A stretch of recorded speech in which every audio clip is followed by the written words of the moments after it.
Hello there amazing viewers and subscribers, and welcome to a brand new Doctor Who topic video for today. So for this Doctor Who topic video, I'm going to be talking about my top 30 Doctor Who stories from classic Doctor Who. So I'm kind of splitting this into two parts where I'm going to be talking about my top 30 stories from classic Doctor Who, and then of course my top 20 modern Doctor Who episodes I do enjoy. Now, the reason I'm doing my top 30 and of course my top 20 is because I was trying to do a top 50 of everything Doctor Who, and the problem is though there was more classic Who stories I really enjoyed and more than I do for the modern series, so I thought separate it. So today I'm going to be talking about my top 30 Doctor Who stories from classic Who, and then next week I'm going to be doing a video on my top 20 stories from modern Doctor Who. So let's dive in. So go up there with your sticker salaries, your flutes, your recorders, your bag of jelly babies, your question mark jumpers, your cravats, and let's dive into my top 30 episodes, well, my top 30 Doctor Who stories from classic Doctor Who. So let's dive in. Number 30, we jump into the Pyramids of Mars. Yes, the fourth Doctor is the star of this Doctor Who story. We've got robot mummies, we've got the Pyramid of Mars, we have Egypt, we have Sutekh, who is the destroyer of worlds, I would say, technically, because he would have turned Earth into dust and rubble if he returned in just before the basically way before the 1980s. I really love Pyramids of Mars. It is just a fantastic Doctor Who story. Elizabeth Sladen and Tom Baker give their fantastic performance in this story, which is why I really enjoy it. Number 29, we jump into the Planet of Fire.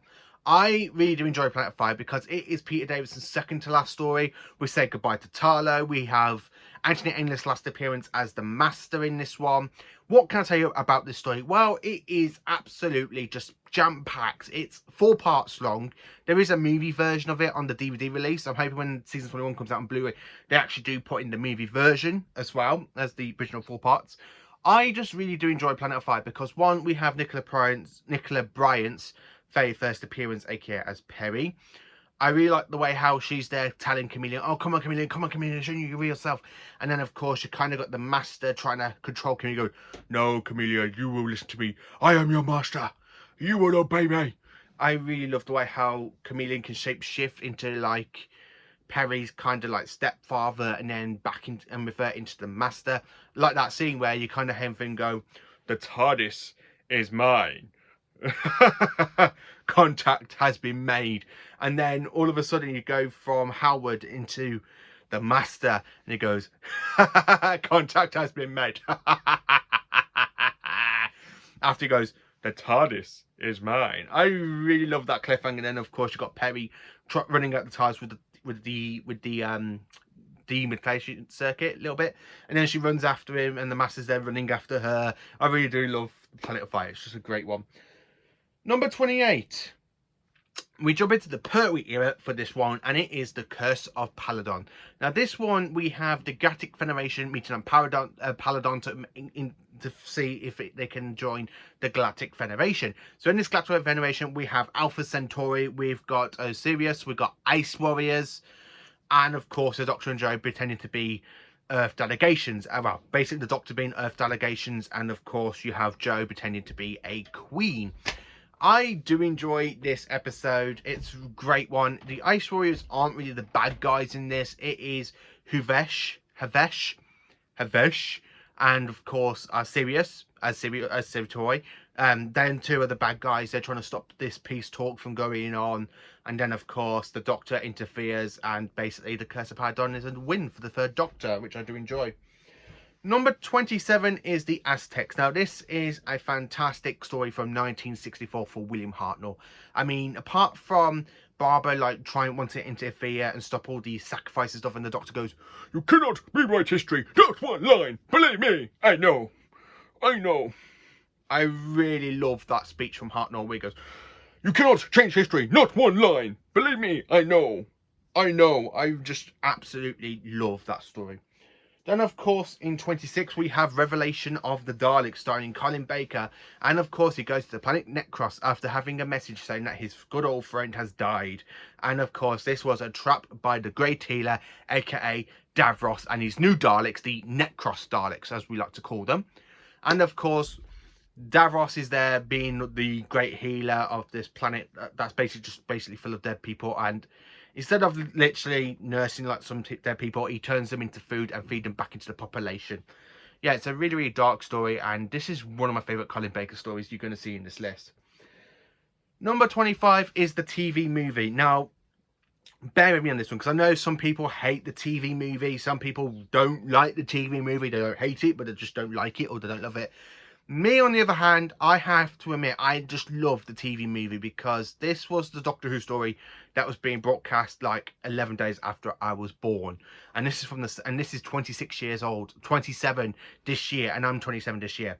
I just really love the TV movie. Paul McGann's performance as the 8th Doctor is absolutely brilliant.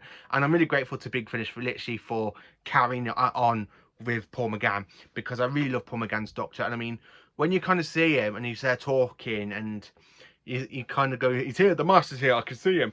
I don't like Eric Roberts' performance as the Master, but it's not a bad performance as the Master.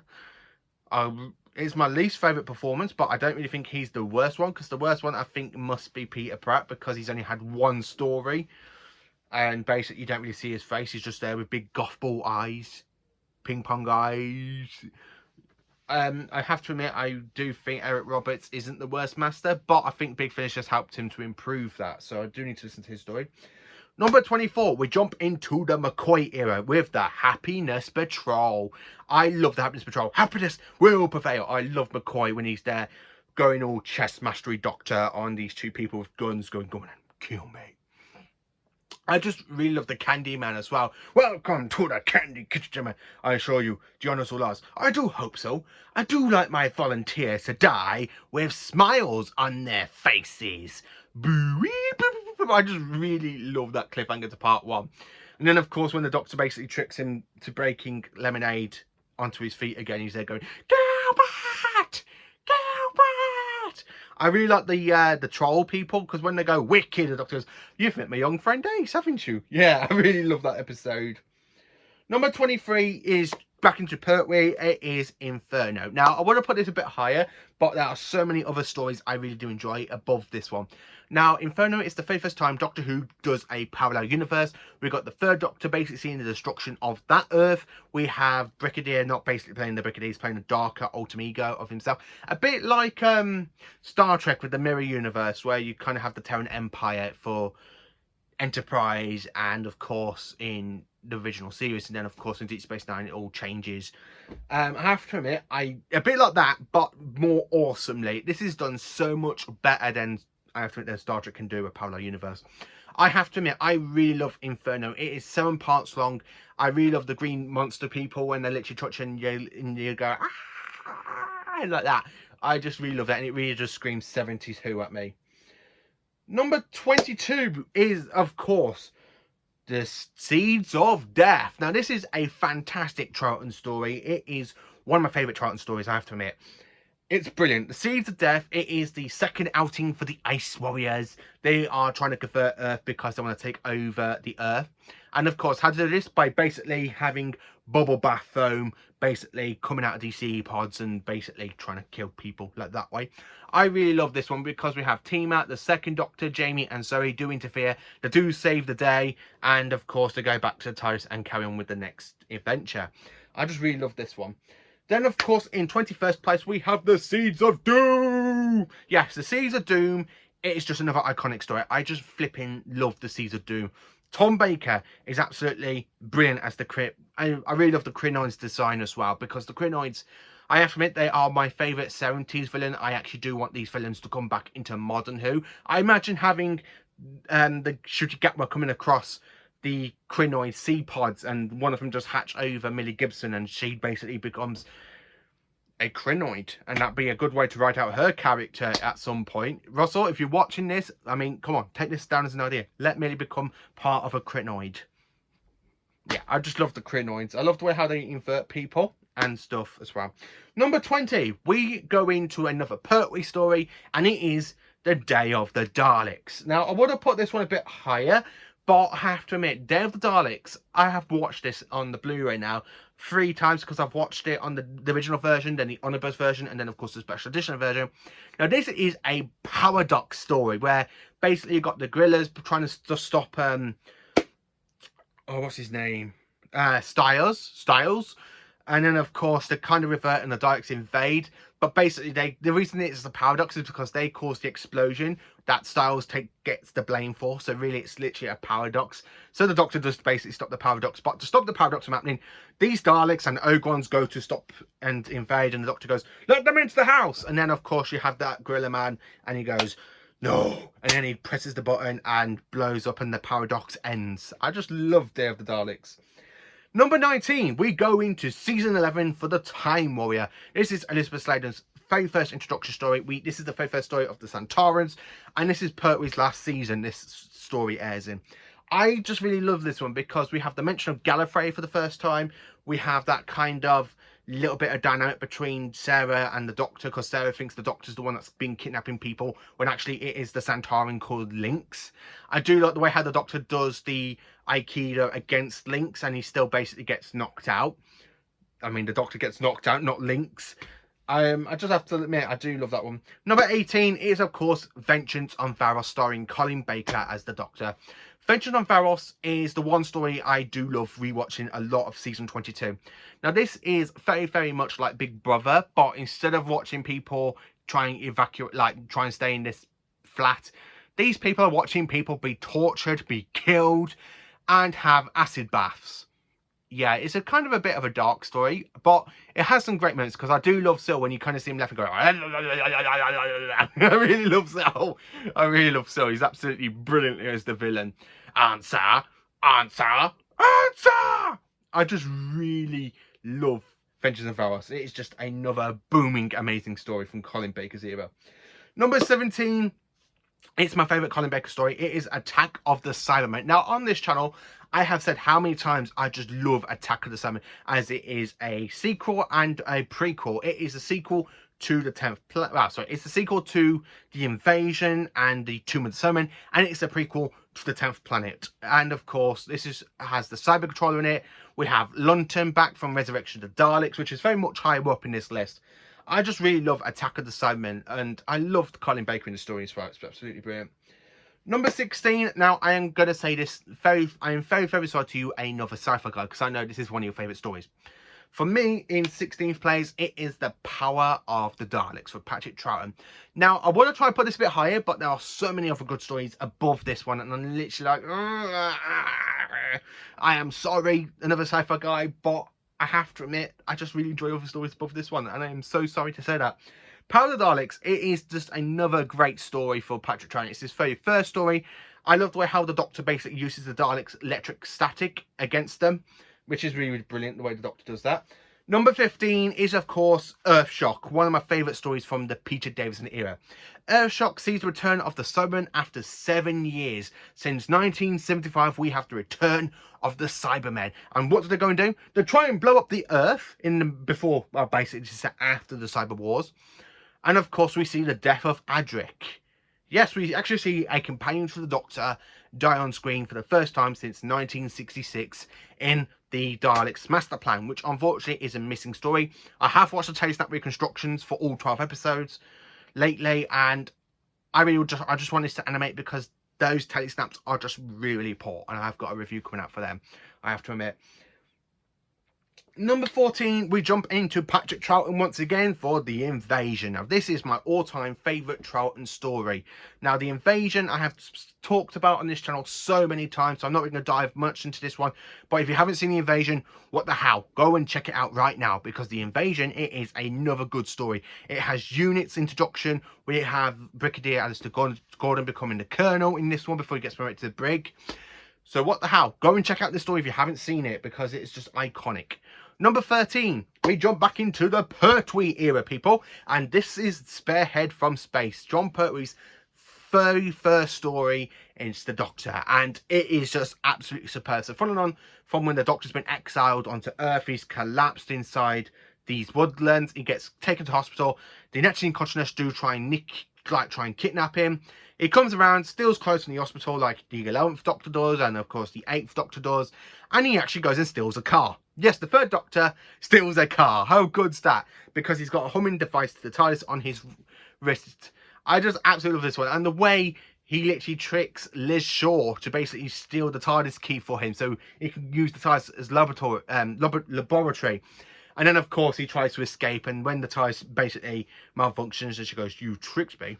I'm sorry, my dear. The urge was a bit too strong."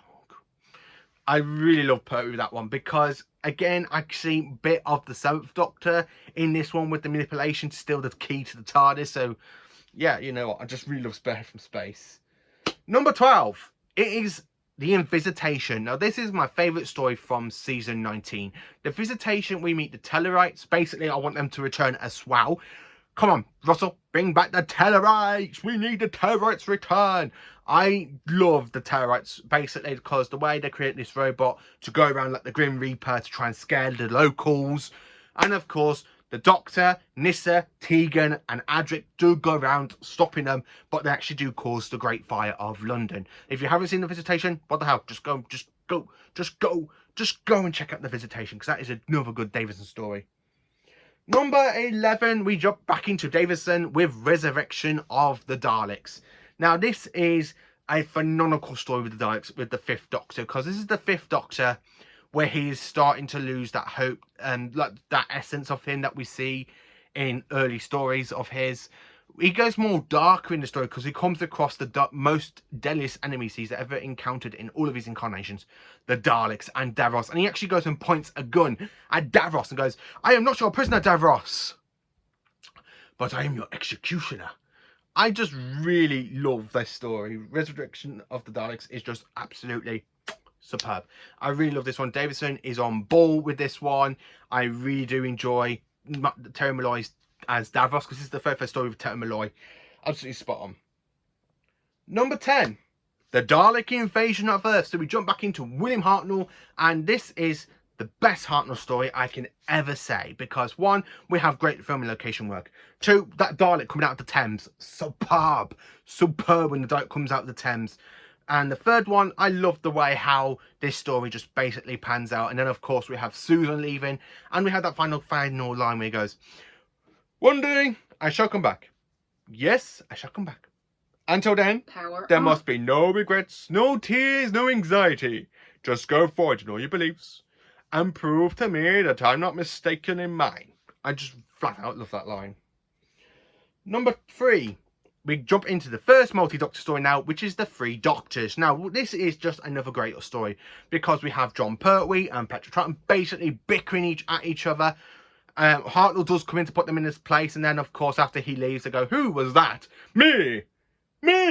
I just really love the way Jon Pertwee and Patrick Troughton basically, the 2 Doctors basically just throw insults at each other.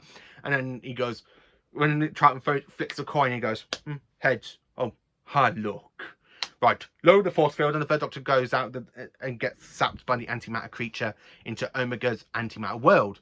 I just really love the 3 Doctors. It's just another great story.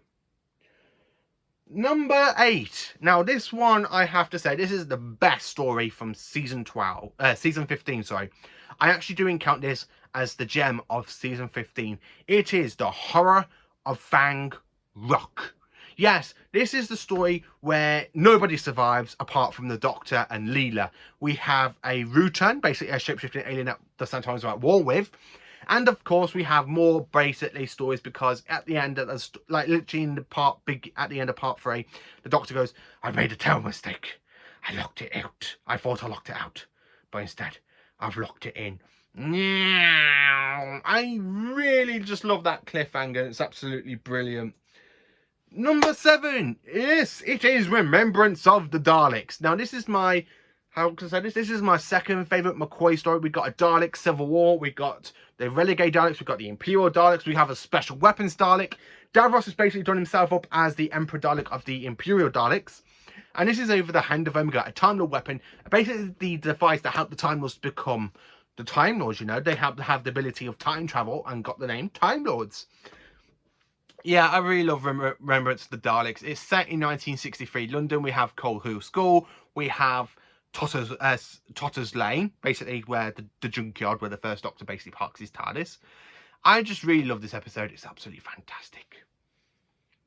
Number 6, we jump back into my all-time favourite Doctor now. Behind me, Mr. Tom Baker with The City of Death. Set in Paris, great film and location work. I love Scavrov. Scavrov is an interesting villain, and he is played by the wonderful Julian Glover. I really like his performance, and yes, I know he's actually in season 2 as King... Oh, what's his name?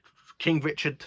I like him as King Richard in the Crusade, but to actually have Julian Glover back playing another Doctor Who character but a villain, and because he's wearing a mask and he takes the mask off and you've got this great big scale wibbly creature with the one big eye, yeah, just absolutely superb. I just love that story. Number 5 is, of course, The Five Doctors. I just love The Five Doctors. This is my second favourite Peter Davison story. It has the first 3 Doctors in it. The Doctors all been pulled out of the time zones onto Gallifrey, into the Death Zone. We have a Dalek, we've got Cybermen, we have a Yeti, we got the Master. We meet the Ruston, the robot, the Ruston robot that basically whops the Cybermen's asses by blowing them up. And of course, we have the 5th Doctor, the 1st Doctor, the 2nd Doctor, and the 3rd Doctor. I mean, that ending is just brilliant, where they're all saying goodbye together, and Sarah Jane goes, "Goodbye, it was very nice to meet you." "Thank you, Sarah Jane, it was nice to meet you too." "What? I'll explain later." And I love the way how the 3rd Doctor says goodbye to the 2nd Doctor. Goes, "Fancy pants, Scarecrow." I really loved the banter between the 2nd and the 3rd Doctor. I love the way how you kind of got the 1st and 3rd Doctor basically looking around this big massive thing with all the ancient Gallifreyan texts, and the 1st Doctor goes, "I wonder what happened to the little fellow," and the 2nd Doctor goes, "The little fellow is quite all right, thank you very much." Now, put that away. I really love The Five Doctors. It's just another great one. Number 4 is my favourite Pertwee story. It is The Sea Devils. Yes, The Sea Devils, it is my all-time favourite Pertwee story. Filming location, absolutely superb in Plymouth. I love the Sea Devils. I mean, when they come out of the sea and then you hear them speak going, "This is our planet." I just absolutely love the Sea Devils. It's just brilliant. Number 3, it is The Caves of Androsani. Again, I've talked how much I love this story. It's absolutely superb. I'm not going to dive a bit into it because I have spoke how much I love this story, and I'm sorry to say that. Number 2. My second all-time favourite Doctor Who story is, of course, a Tom Baker story, and it is Genesis of the Daleks. I love that speech. "Do I have the right to touch these 2 wires together, and the Daleks are finished? Yes, but if you could see that child, and you know it's going to become a killer, would you then kill that child?" I just really love that speech from Tom Baker. This is an incredible 6-part story. It is just one of the best stories out of classic Doctor Who, all of Doctor Who actually in general. This is my all-time favourite Doctor Who story. If I was going to add Modern Who into this, yeah, no Modern Who story has actually compared to this one. I just flipping love Genesis of the Daleks. I really do. And of course, my all-time favourite story from classic Doctor Who, it is The Curse of Fenric. I cannot say enough than that. I love The Curse of Fenric. I have spoken on this channel my love for The Curse of Fenric. I absolutely love rewatching the story every time I go to rewatch it. I'm really, really grateful that we got season 26 on Blu-ray early on in the collection range, because I just really love this, and I really love the movie version, not the movie version, the one that we had on VHS with the extra scene footage, but we didn't have it on the DVD one. That's the one, because I love all the extra stuff that we got on that disc in the Blu-ray. I really love The Curse of Fenric. McCoy, when he literally manipulates Ace in this story, is just superb. I love the Heatherfalls. I love Fenric himself. When he takes over Dr. Johnson's body and he goes, "So you ready to play the contest again, Time Lord?" And McCoy steals that cliffhanger with that look, that doctorish look, when he literally just goes like that. I just like, yeah, McCoy, you just steal the cliffhanger bit there. You just steal the cliffhanger. That is the best part of the story. And of course, when the Doctor does actually manipulate Ace and basically says, "Kill her. She's nothing more than a cripple. I wouldn't waste my time on her unless I had to use her somehow." I just really love the way the 7th Doctor really stitches up Ace. So this is my top 30 Doctor Who stories from classic Doctor Who. What are your top 30? Let me know in the comments. Please do like, subscribe, and share, and join for more awesome Doctor Who content. Have a cracking day, you amazing viewers and subscribers.